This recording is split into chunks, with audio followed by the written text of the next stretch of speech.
Shabbat Shalom. Shabbat Shalom. There's a special custom that takes place the Shabbat after Passover. You're supposed to make a special type of challah.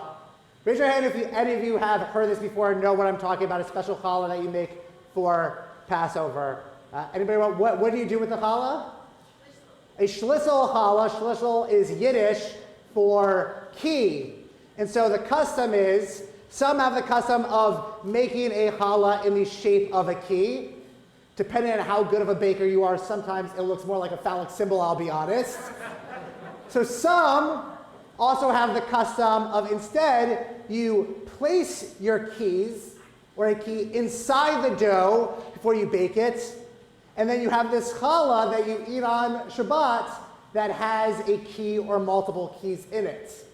So I had first heard of this as a teenager. I didn't grow up with this custom. It's an Ashkenazi custom, comes out of the Eastern European Jewish community. And I come home one Friday morning, afternoon, as my mother's baking challah. We used to do it together as a family activity. And I said, you're supposed to put keys in your challah this Shabbat. And so we took the house keys and we put them in the challah. And then we had to call the locksmith to change the locks because all of the keys were warped and they didn't work anymore. So why in the world, I learned that you're supposed to actually put it in tin foil before you put it in the dough. Nobody told me that. Why do you put a key in the dough, in the challah, or you braid it in the shape of a key? The idea is that it's supposed to be a good omen, a good sign, and it's supposed to unlock parnasa. It's supposed to unlock wealth and livelihood and good things to come in the new year. Partially because if we look at Passover from its true perspective, Passover was really the new year for the Jewish people, right? Rosh Hashanah came later. Passover referred to the month of Nisan, the Hebrew month of Nisan, in Torah itself as the first month of the year, and it's certainly the new year of the seasons as springtime comes. And so with the new year, the fresh start, we hope that this new year brings good things. But also, this is the first Shabbat after we've been free.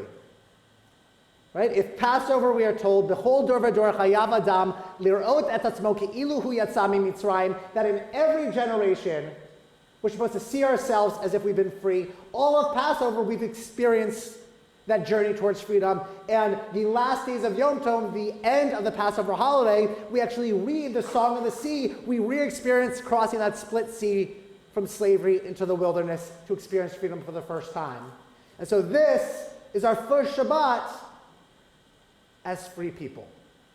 It's also our first Shabbat in a couple of Shabbatot having challah again. Why you put keys in it sort of ruins the taste a bit, but that's a whole other story.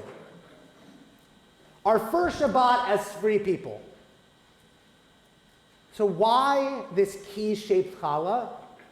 Because it's to teach us that freedom is not just about the physical state. After 400 years of enslavement in Egypt, the Israelites were free. But what do they do throughout the wilderness after they're finally free? They complain. They complain that they don't have food to eat, that they don't have fresh water to drink. Moses is on the mountain for too long, and so they build a golden calf because this God that took them out of Egypt, they still don't believe in or they question. They don't understand what that freedom really means, because freedom is more just about whether you are forced into do labor, whether you have freedom over your choices, but freedom doesn't necessarily equal appreciation of the blessings that we have. And the idea of this ritual, like all rituals, they're meant to help us appreciate those things that we take for granted in our lives. The idea of this ritual is to help us unlock the blessings that we have already in our lives. Because even if we appreciate the freedom that we have, we don't appreciate the blessings in our lives. We complain about them. Some of us go out this morning and say, oh, what a beautiful day. the sun is shining, and others are like, it's too hot and have to get our sunglasses. Where there's a slight breeze and we stop and listen to that breeze causing a rustle of leaves in the branches, and others are like, oh, I forgot my sweater.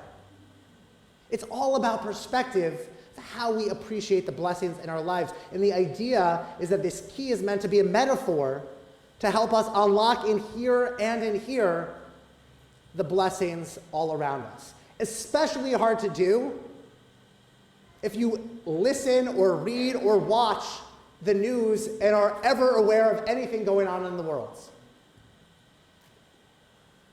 I loved at the beginning of the pandemic, there was this YouTube series, Some Good News, where things were so bad in this world and in our lives, we were so scared, and it would just be YouTube clips of wonderful things people were doing for people. Just remind us of the good in this world and the blessings in our lives. And I think you turn on the news, you read a headline, it's so easy for us to forget the blessings that we're still able to experience each and every day, despite the darkness that's going on all around us. And so if this key is meant to unlock parnasa, we're told, livelihood, literally wealth, Mishnah also teaches us, Ezehu Ashir Sameach Bechalko. Who is wealthy? One who's happy with what they have.